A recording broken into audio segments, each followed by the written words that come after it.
Hey guys, thanks for tuning in to another 30 Days on Fire video.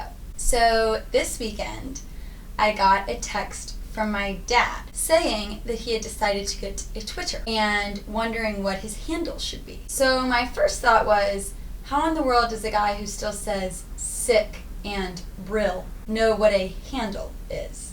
My second thought was, why in the world does my dad want a Twitter anyway? Now, my dad is a lot of things. He is a brilliant theologian, a published author, a successful entrepreneur, but a social media guru, he is not. No offense, Dad. Well, Dad, questioning your motives aside, I have decided to bestow upon you a late birthday present.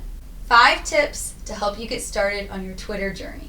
Number 1, follow people that have similar interests as you. I know you were a little freaked out when people started following you the minute you signed up, and that will happen. Twitter will connect to your email address and that sort of thing to find people you already know who have Twitters as well. But you want to broaden your network, so make sure you're following authors that you like, writers you admire. Chances are they'll follow you back, and it's always good to grow your following. Also, it'll fill your newsfeed with tweets about topics you're interested in, which is always good. They'll also likely post things that you will want to retweet, and that works in both of your favor. It gives them the retweet, and it gives you content to publish that you didn't have to create.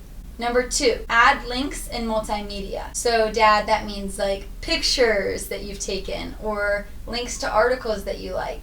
You want your tweets to catch people's eye.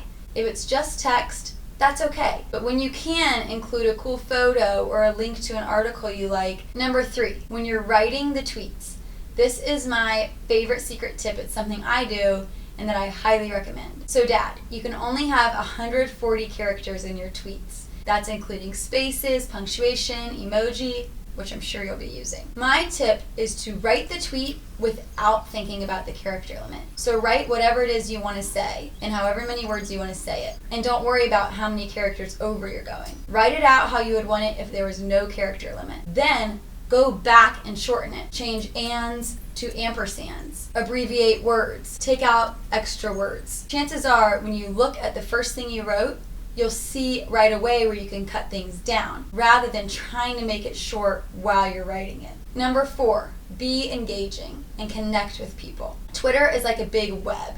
You want to connect to as many people as possible and you want it to be sticky. So, in terms of making the connections, mention people. That's when you use the @ symbol. Use popular hashtags. Reply when people ask questions. Post questions of your own. It's a network, so make sure you're treating it that way. And secondly, tweet things that'll stick. Things that make an impression and really get your point across. My final tip is to show your personality. Dad, you're funny, you're smart, you're wise, you're punny, you're witty, you're intelligent.